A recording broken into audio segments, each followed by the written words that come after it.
We're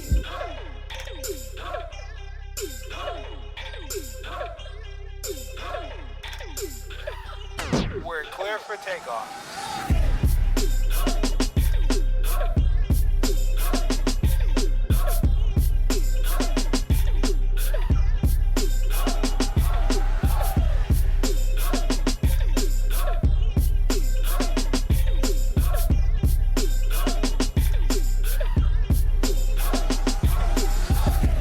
Hello, once again, everybody. This is the Kings of the Heart podcast. My name is Tyreek Omari Walton, and I am a licensed clinical marriage and family therapist.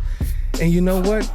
This podcast is all about relationships, making sure that you are figuring out how to form more healthy relationships. And to do this, we not only have the kings, we also have the queens. And this is what we call the Royal Cypher. And when we do that, you know what we do? We bring in, like I said, our queens. And I will first begin with the one and only Miss Weena Wise. Weena, how you doing, lady? Hey, y'all. Hey. What's up, Tyreek? Welcome back. Welcome back. And, of course, we also have Miss Anisha Prasad. You have to come off you have to come off mute, man. You have to come off mute. Sorry. There she goes. Always a pleasure to be here. Missing John, though. Yeah, I know. We need John back, but we know we'll have him again soon. So It will be the whole royal family, the Cypher. Anyway, guys, how's everybody been? Oh, I've been booked and busy, and also working on my new podcast. Oh, tell us about the podcast, Weena Wise. Oh man, long time coming. Lots of false starts, but if at first you don't succeed, try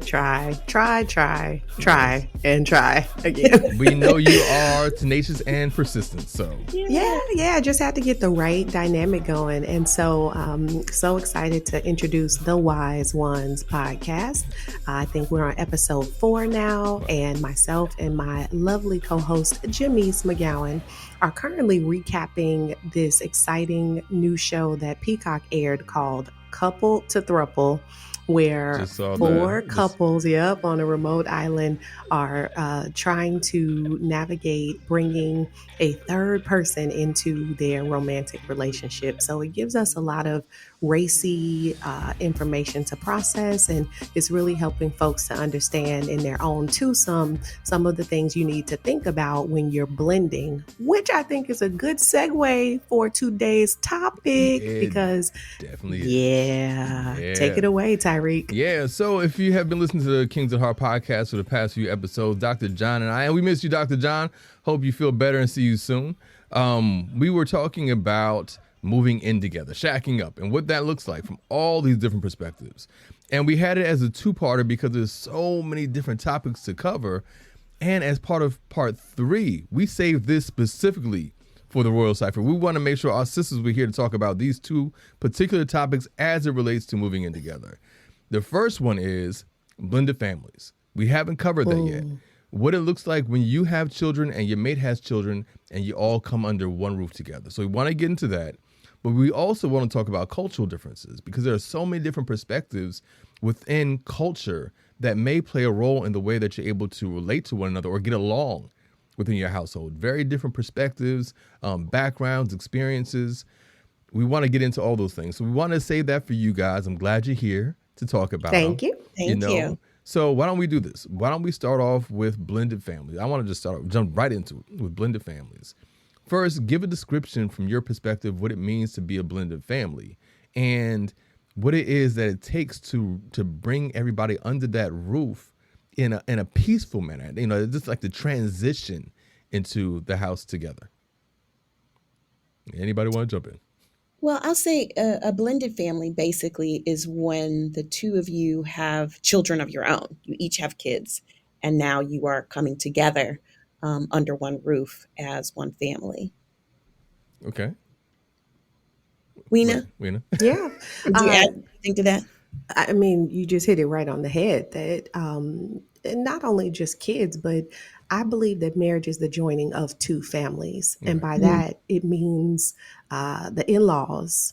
And so when you're even choosing a mate, you should not necessarily think about your marriage in isolation or a bubble, just me and my partner, but you also need to be thinking about the community around each other and how you all are going to mesh and integrate. But yes, the kids living under the same roof, that's going to be important. But sometimes we're bringing elderly parents with us. Yeah. We're bringing folks who can't afford to live on their own in the family with us. And so it does extend to a larger picture than just kids sometimes. Yeah, and you're right. Yeah, and I want to bookmark that because I think that when we start talking about the cultural piece, that's huge, Hmm. right? Right. Yeah. Um, Oh yeah. so, Yeah. And I just want to make sure people understand that we're not just talking about people who are getting married and moving in together. This is Yeah. anybody who's shacking up. You know, it's could be like we talked about in previous episodes. It could be a thing of convenience and finances where you guys are just together and haven't yeah, decided to get married yet, and what that looks like. So, so you have a lot of people who bring their families, like you said, you know, extended families even into the picture, and you haven't even crossed into marriage or that discussion yet. It's just, okay, we're all under one roof. And what does that look True like? that. Right. True that. I think one of the biggest challenges that I see when you're just kind of living together, but you're bringing two families together, you know, each other's children, is you may be clear on what the status of the relationship is, but Mm, the kids are not good always. point. Mm. So it's one thing for you to be married and this is my stepmom or my stepfather, you know what I mean? Like where there's kind of a title, a role, a sense of what that is. When you just move in, sometimes that's a little murky, a little Right. ambiguous, and it Right. can be a little more challenging for the kids to adjust and to accept that other person. Like, who are they Right. to me? Um, and so all those boundaries around discipline and that stuff can be a little bit challenging. Yeah. I mean, I think that's really important. Clarity. You know, when you think about when people are moving in together, particularly when you're involving people more than just a couple, that you have to have a lot of clarity around who everybody is to each other. So how do you establish that? Or back up a little bit. Before we get into how you work through those things, why don't we talk about some of the things that get in the way or complicate blending families, bringing everybody into the same household? What are some of the things that make it a hard transition? I'll jump in here. Okay. Uh, babies' mamas and babies' daddies. Ah, good point. So, Dig into that a Yeah, little bit. right. yes. Right. The children's other parents Mm-hmm. Hmm. is such an important consideration because it's a possibility that you were actually in relationship with them at some point. You know, some pregnancies occur from relationships that don't turn out to be significant, but some pregnancies occur in marriages what we thought was going to go the distance, and so now there is a separation and custody agreements or parenting agreements, and that other parent actually gets a say You're in right. where their kids live and who they live with, who they're exposed to. And so it can be difficult at times when you think about moving in with someone else who isn't the child's or children's parent, because you're going to actually have to navigate a conversation and an ongoing transaction with that other parent about blending into another family with somebody new.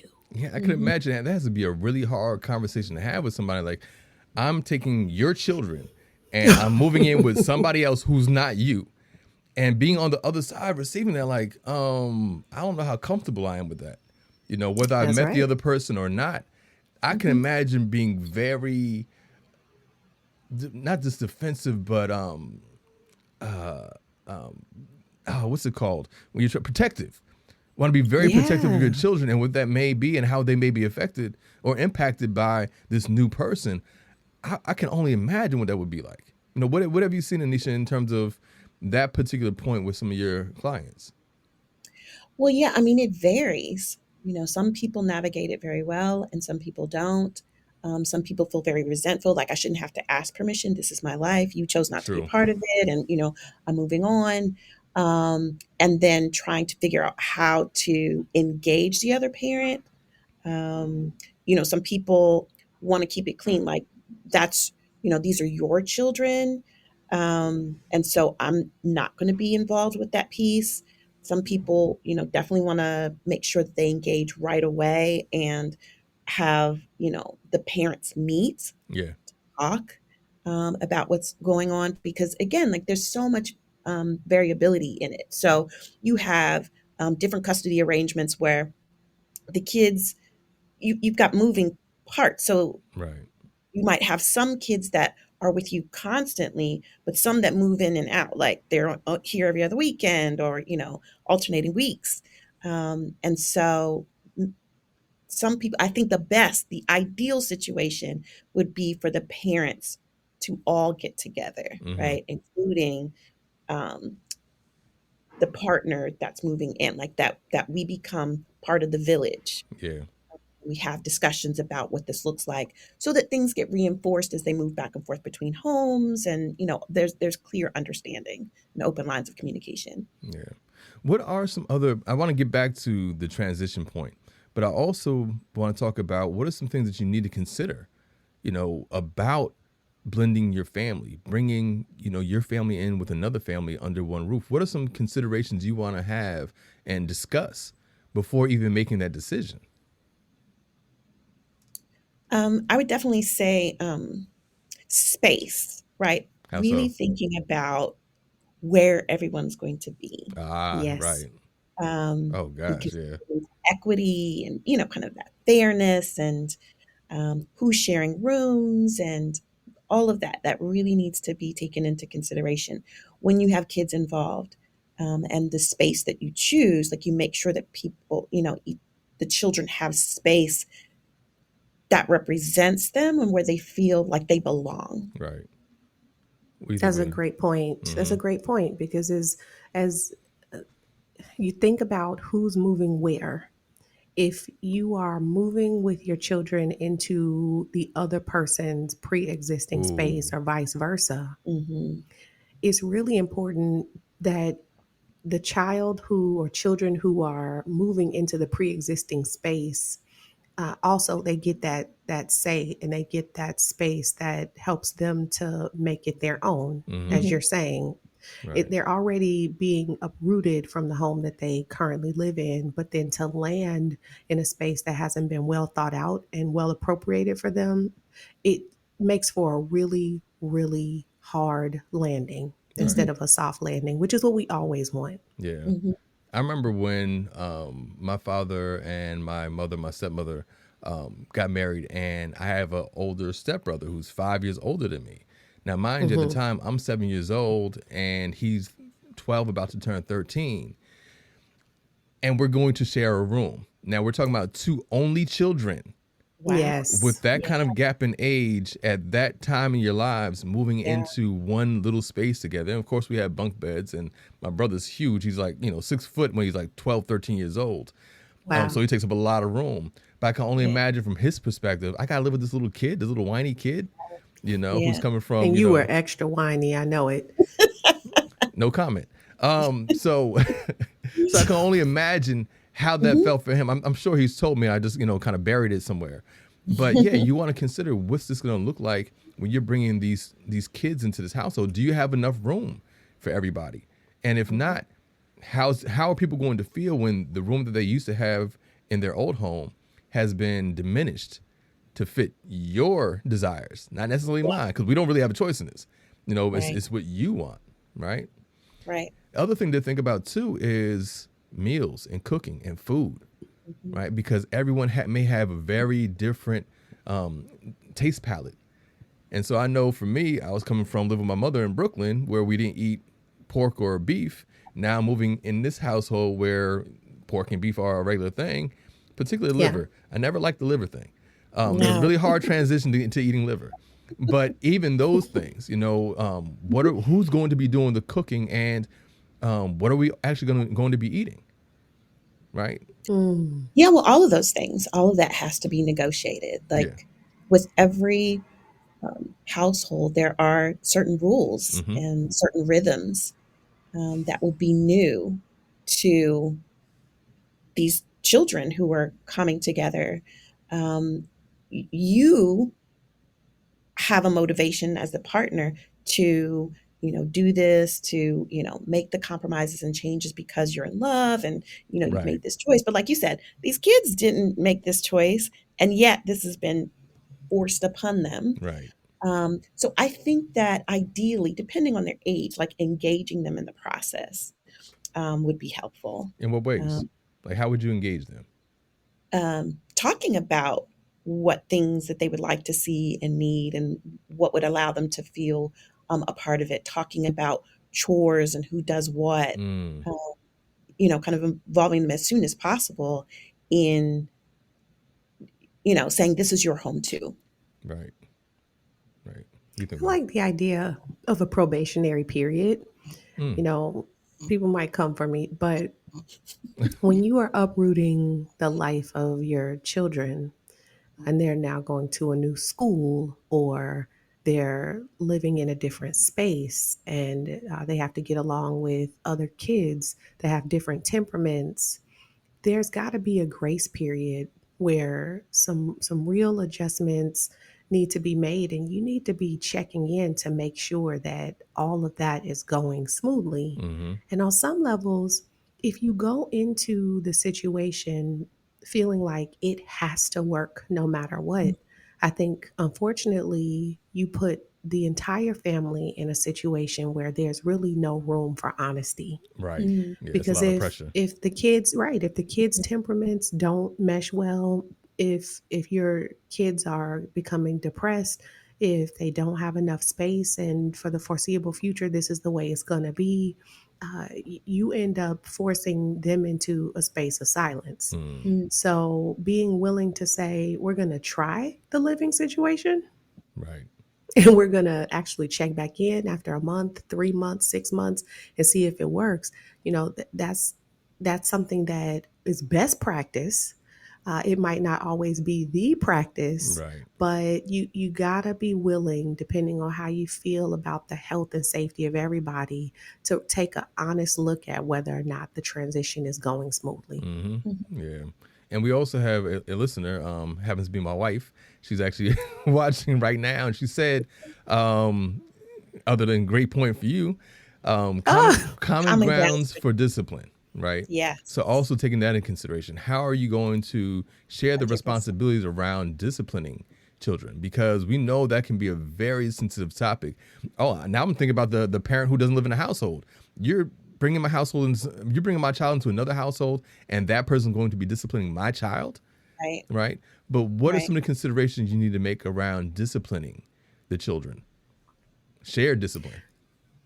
I think that the way you think about disciplining is really indicative of your personality in the relationship. And partners who come together with kids, it starts to play out amongst how you allow the kids to move and be in the household. Mm, So if you're an indulgent parent in general, your type of disciplining is probably going to be reflective of that. yeah. So, oh, I let the kids get 5 strikes before I really come in, and I may never come in 5. heavy handed with the kids, Right. right? Mm-hmm. I feel like we talk about it, they have room to push back on me, and I just want everybody to be happy, Mm-hmm. right? That's Happy and indicative of. free. Right. Right. That's indicative of who you are as a person Mm-hmm. most times. And couples can see certain themes playing out. And then you got the other partner who believes in routines, regiments, Structure. rules, structure, boundaries. Right. And that translates to how they parent their kids. What that looks like is a lot of discussion on the front end of that relationship. Those discussions need to happen before anybody packs a single box and moves in with each other. Mm-hmm. And Mhm. it's inevitable that you are going to find yourself in situations after you moved in where you're kind of learning on the go Mhm. and you see the differences happening and they're playing out in real time. But that calls for a lot of back bedroom conversations as well. Right. The rule has to be that when we see a problem brewing and we don't quite know what the best practice is for each other in the situation with disciplining the kids, we take a time out and we go into the master bedroom or the back room and we have a sidebar Right. and we try to get on the same page and align with how we're going to handle it. And the best thing is that in that moment, you don't have to make a rash or immediate decision. We can come back and say, you know what? We need a timeout. Something's coming down the pipeline on this one, but we need to get ourselves in line before we render any verdict on this. Yeah, I think it can be hard to do though. And I do know that like some people are just very easily triggered, How right? so? So if you hear, well, just becoming very protective of their Okay. children. Right. You hear someone who's not Yeah. their parent raise their voice, Right. True. or approach in what you perceive as an aggressive manner toward your child. It's like, wait, what we doing? Right. Like you want to intervene like right then. Like you're saying, Weena, I think ideally we'd have that sidebar out of the presence of the kids. Yeah. But there's something kind of instinctual that comes when you say like, no, I don't, you're not going to talk to my kid like that. Right. Right. Right. And then, also a feeling of preferential treatment or different treatment. Like we're much harder with this one than that one. The kids may perceive that or see that like you, the way you speak to your kids is different than the way you speak to my kids. Yep. So it is a very, very tender subject, whether you're just shacking up or remarrying and blending families. Like discipline is a big one. Yeah. Yeah. One of the things that I tell my clients when they are blending families, that when it comes to discipline, first the new person coming in to the relationship and to this family, this dynamic, there needs to be again a what's the term you use, Weena? Onboarding. Trial period. Yeah, onboarding. Oh, the probationary period, right? Absolutely. Where whatever issue there is with that particular child, if you don't have a relationship with them, they're not going to be responsive to you. So you Love need it. time to actually build that relationship with that child before you even try or attempt to discipline them. Because if you come in hard and they don't know you like that, I mean, just between the hurt, the fear that develops from that, the distance, the resentment that you may never get over. I've heard stories about people saying, my stepfather came in or my stepmother came in and they were really hard. Oh, the whole Cinderella thing. They were really hard.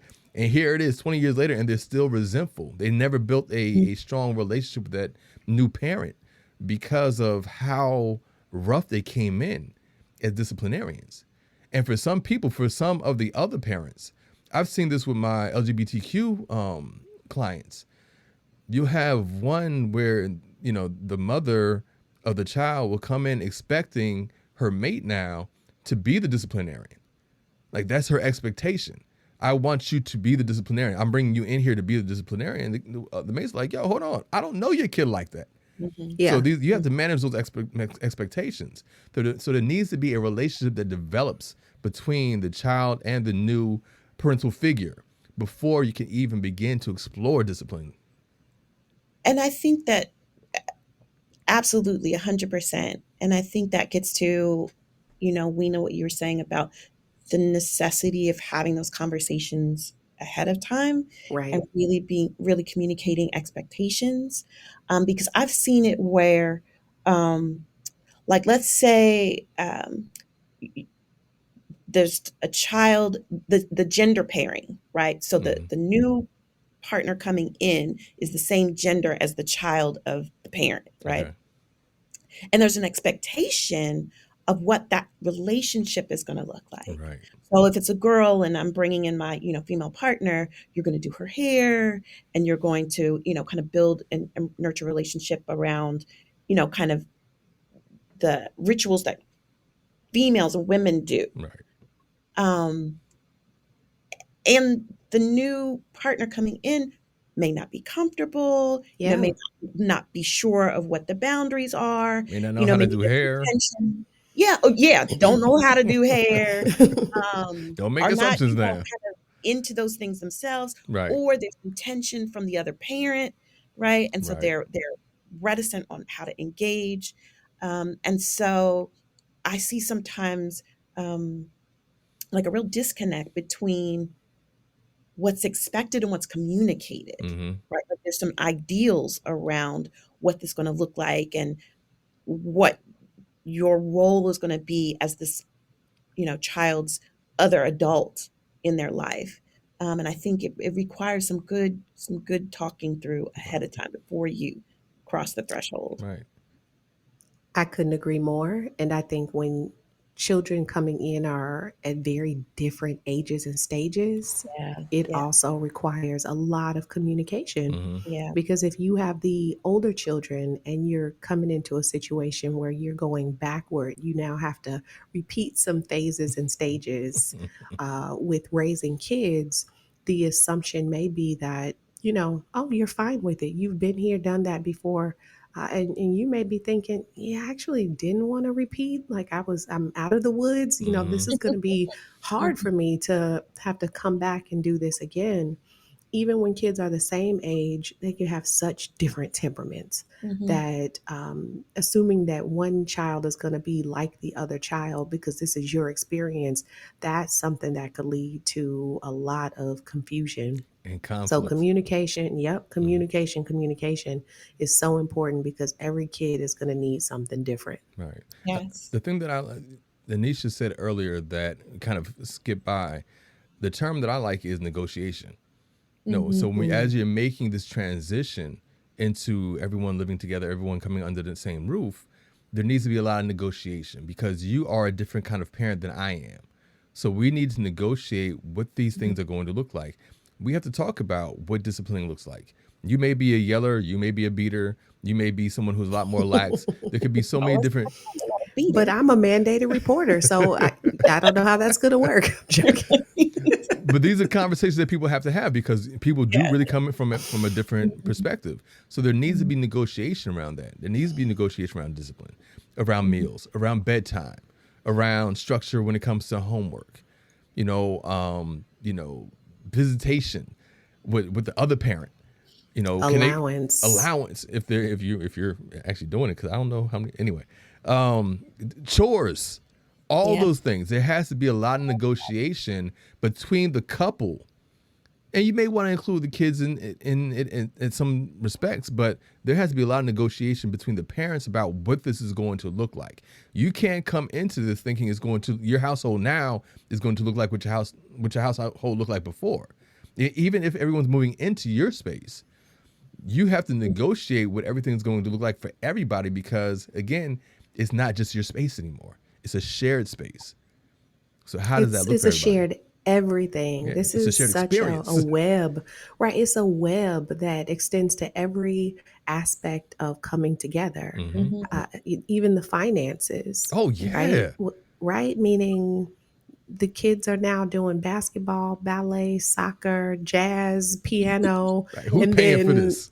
right, mhm, who's paying for this? But then also one household, the parent lets the kids get $40 haircuts, $50 sets of nails, lashes, Hmm. and they get a new pair of Jordans, 5 times a year. Right. And the other household, the parent is like, yeah, we're not doing any of that. Right.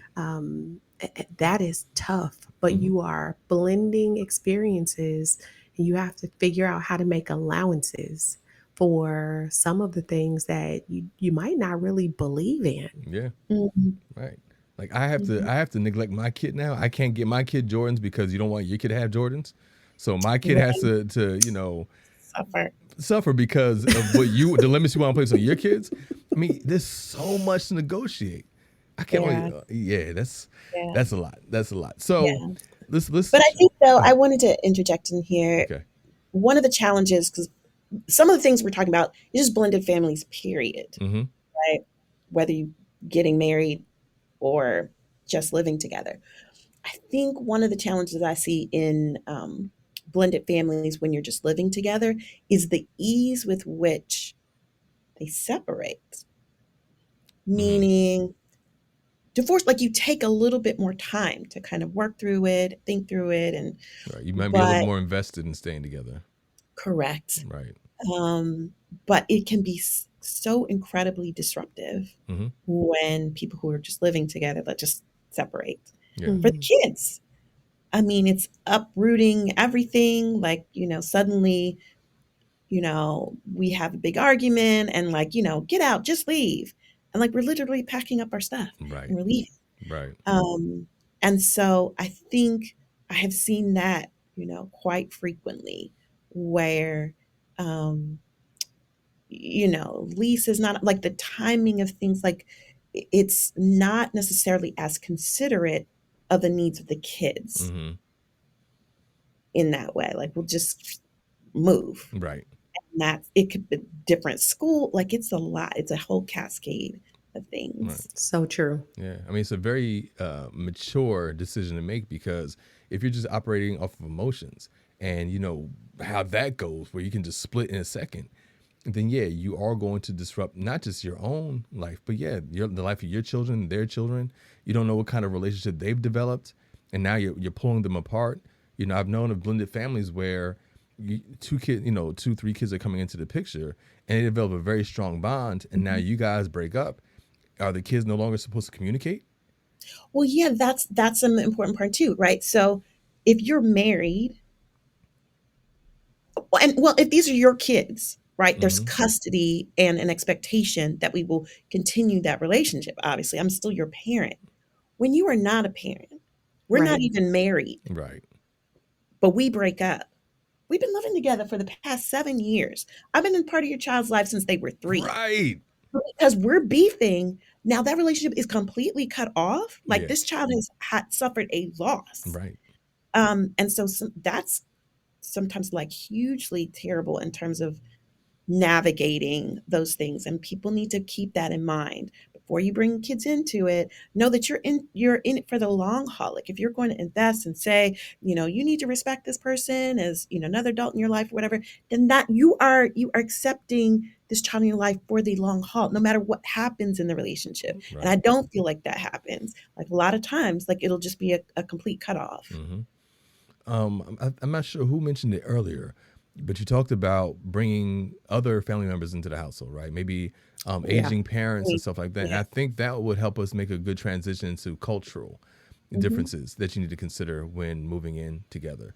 And so even just to that point, just starting there, what does that look like for couples when you are of a certain generation where your parents are aging and maybe you still have children in the household, you're in that middle generation, and you're bringing people in, you're bringing your parents in, or your expectations to bring parents in, and your mate may struggle with that idea because, I knew you were a package deal. I didn't know the package was this big. Thank you. How do you begin to negotiate that kind of, dynamic? It's one thing to have your kids come in, but now your parents or, your nieces and nephews may have to, live with you, or other family members. How do you begin to negotiate those kind of dynamics? I think again, communication is so important here because as the relationship is unfolding, you're already talking about how your parents' health is going or who you're living with, already. And so your partner should be on board. It should never be a surprise that somebody is moving in with them. And then again, this is about the sharing. How do we make enough space for everybody to be comfortable? And when you're making space for everybody to be comfortable, you have to be generous and you have to have a lot of grace going in, knowing that the more people who move in, the more their needs have to be considered all the time. Right. Right. Yes. And I want to echo the communication piece. I mean, that is the underpinning of pretty much everything.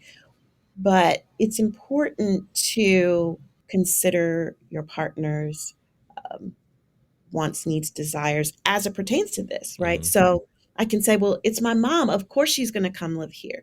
Well, I do need to discuss it, right? We do need to talk about what that looks like and what needs are. For other family members and relatives, there's a crisis and, I'm the caretaker. And so I would welcome them and want to help them. What if my partner doesn't, right?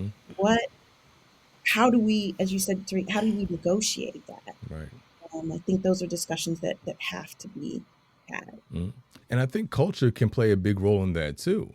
If you Hmm. are a, say African American middle class person from, the suburbs of DC, and the expectation is that where, again, this might be a general stereotype, but just consider this. The expectation is that as your parents are aging, we may put them in a facility, right? We have the resources. This has been the plan. We put them in a facility. But if you're married to someone who is, say, of Middle Eastern descent or Asian descent, and culturally, the idea is that the parent comes to stay with you as they age, that's the expectation, that's the obligation and responsibility. Hmm. Well, how do we negotiate that?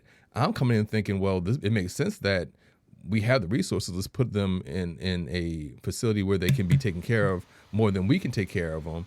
And the other person's like, well, no, in our family, the expectation is, or in our culture, the expectation is that the parent comes and live with you when they age. How do you begin to even walk that tightrope? It's one of those crosses you just have to bear. Hmm. And every relationship is different and it comes with its own unique set of challenges. Mm-hmm. And when people come to live, they also come with their opinions, they come with their rituals, they come with all types of things. So moving in with the in-laws, it can be a beautiful experience Mm-hmm. that Hmm. builds community and helps with the kids. And sometimes having the in-laws move in means that you have a actual parent coming in who doesn't necessarily see you as an adult and they may have a lot of Yeah. opinions about how things should go and they're trying to raise the grandkids as if they're their own kids, so that is an ongoing challenge. Yeah. It truly is. And I think that, about the cultural piece, it could be religious differences, Yep. let's say, and I've had this where one of the partners, the way they grew up, their religious beliefs don't support living together before you're married. Mm-hmm. Mm-hmm. But they've made some concessions. Maybe it's economics, or I just love you, I'm afraid to lose you, whatever, whatever, and they do it. And there's always this cognitive dissonance. But their family that they're coming from still holds those beliefs. Right. And so there's, the potential for a lot of tension and negativity in moving forward. And as you said, like the cross cultural piece, where some cultures, it is absolutely expected that we will live in a multi generational way. Right. It's absolutely expected that our resources, like your money is not just your money, like it's our money. Yeah. I'm talking Yeah. about the extended Yeah. family. And so that all needs to be talked about and addressed, Yeah. preferably before you cross the threshold. Before. But like you said, some people are just so in love that they're not thinking about this. They're not making these kind of considerations because, we're just together and we'll figure it out when we get there. And then you get there and like, oh, there is a lot more to consider. I didn't Mhm. think about how our Mhm. backgrounds may play a role in how we're trying to set up our homes and how we want to live together. What are some other considerations you have to take when it comes to those differences in cultures? So religions, ethnicities, nationalities. What are some other considerations as it relates to Mm. culture? Ooh, you know, I live in a family where um, some of my family members have married outside of their race, Mm-hmm. outside of our race, and the daily way that people take in information and process things like political affiliations Oh or yeah. privilege and socioeconomic status, it comes out Mhm. when you sometimes marry outside of your race. Mm-hmm. And every day the conversations between those couples looks different Mhm. because they have to be in a space where they are open to learn and listen Mm-hmm. to not only what the other person believes, but the context around Yeah. it. How I was raised, why I am walking around with this privileged mindset, or I'm in survival mode all the time. I grew up coming from a place of lack. That's not something different that you have to do in relationships where you may be of the same culture. we all need to be able to listen and learn, but it comes across so heavily because race in America is a thing. Right. True that. It's something that we can't ignore. True. And so the constant dialogue that has to happen and the constant openness to understand a different political view or a different, financial view, it can be exhausting. And Yeah. you need to know that going into the blended situation. True. Hmm. Hmm. Yeah. What do you think, Anisha? Yeah, no, I agree with all of that. And I've seen that, right? Like you may feel like, we're in a good space in our relationship relating to one another, but then something happens. Um, some of the Yes. political upheavals, the social unrest that we've had, um, and you reflect on kind of where you are and trying, do you find your partner to be a safe space Mm. to process that when there is a difference? Um, like you said, Weena, like just being open to learn, and to really accept and to acknowledge. I mean, sometimes, people naively act like it doesn't matter. No, it does. It does. Mm.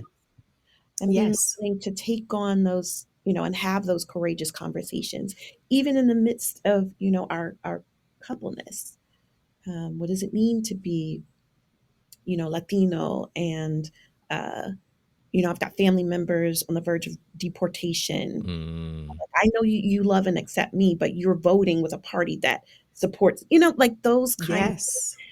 difficult conversations. Like your home has to be a safe space, Right. to process that. I Even love the think way you put that. even thinking about that extended family, we know that there are certain cultures where extended family, even if they're not living in a household, it's important that they're engaged in the family, in your nuclear family, right? That they are playing a role there or they're visiting all the time. Hmm. Having that extended family around is very important within certain cultures. And if your culture is a little bit more reserved, a little bit more conservative, that may not be something that you're used to. Hmm. And so having conversations Hmm. around what that looks like, how often is it cool to have, all these different, do I need to, set ground rules around when I walk in the house, how many people are here? Yes. Because Yes. for you, hey, this is just how we live. This is how we've always lived for generations.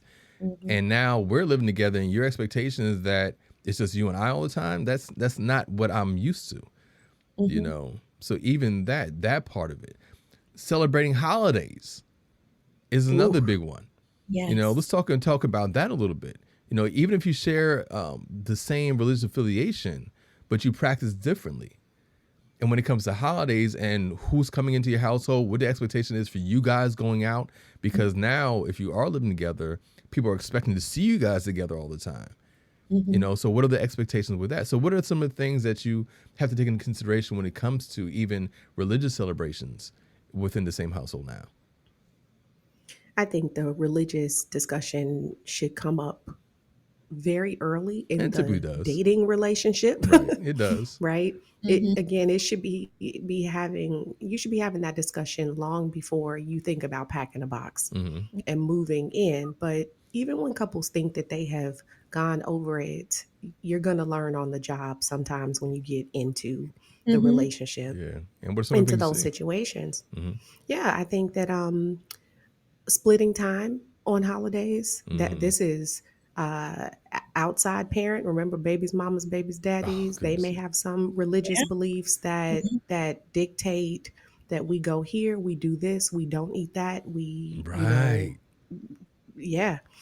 Baptisms, do we believe in christenings, do we believe in certain rituals that happen, quinceañeras, bar mitzvahs, all those things that are highly rooted in faith Hmm. and that people are willing to die for. Those Hmm. are things that you may not be thinking about when you're moving in with someone and your child is 7, but when they turn 13, now you're going to have these conversations, or 15, because that's when these rituals play out. Right. Hmm.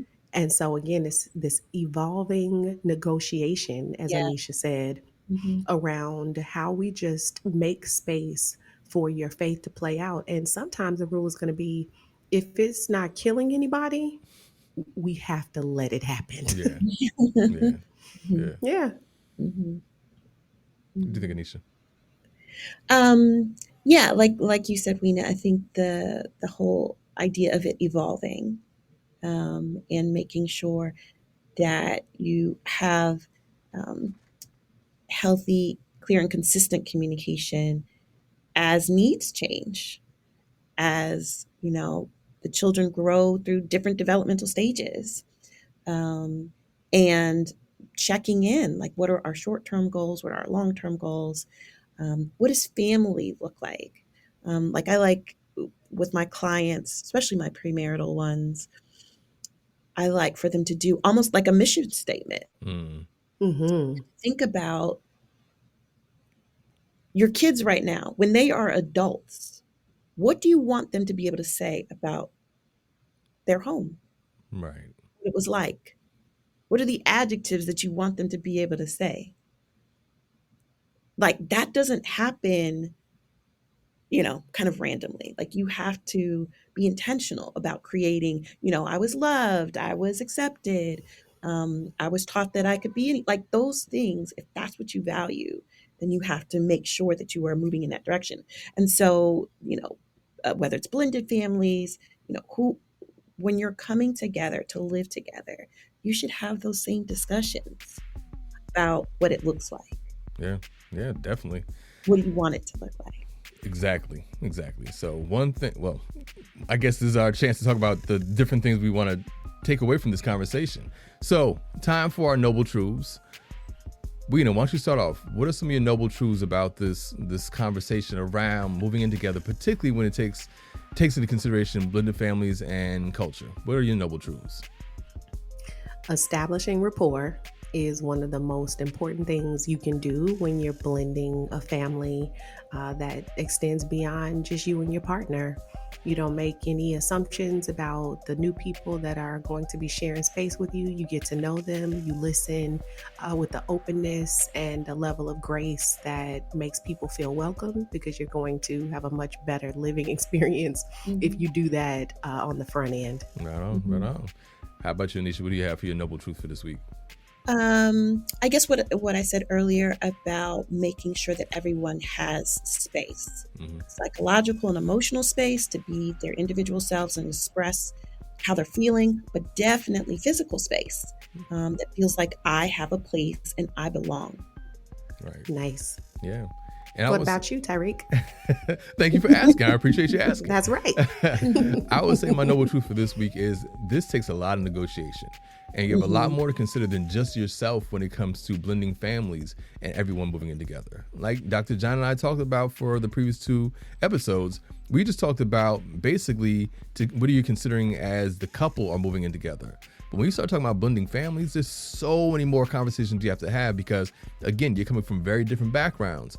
And we want to make sure everyone else is on the same page with food, space, discipline. You have to negotiate. You have to make concessions. You have to get to a place where everyone's on that same page. And if you don't do that on the front end, you're going to suffer on the back end. So those are definitely some things that I want you to think about from today's conversation. Well, guys, it is time for us to wrap. So why don't you guys tell everybody what you got going on and how they can find out more about you? Why don't we go ahead and start with Anisha? Yes, you can find me at growthpointtherapy.com. And yeah, happy to have you in my practice. All right. What about you, Weena? Love it, love it, love it. Follow me at Weena Wise, WEENAWISE on TikTok and Instagram. And definitely check out covenanttherapy.com, where there are blog posts and resources for couples and individuals and families around mental health. And also check out the Wise Ones podcast on Spotify and soon to be on Apple. Tell them. We'll do that. Tell them. And you guys, you can check me out right here at Kings of the Heart, kingsoftheheart.com, and Kings of the Heart on Spotify and everything else, YouTube. You can also find out more about me and my private practice at insightmft.com, or you can check out my personal webpage, up with all my other media stuff at viewsandvibes.com, or just find me, Tyreek Omari, at all of the different social media platforms. Yeah. We're everywhere. But look at Royal Cypher, thank you guys so much for being here today. Again, Dr. John, we missed you. Hope we can all you're get my back. favorite. Okay, That's fine. right. All right, John, fine. you're my favorite. Fine, that's fine. I will not take that person. I can understand why. He's my favorite too. But thank you guys so much for being here today. Thank you, listeners, for tuning in, and we will see you guys again soon. Bye. Bye.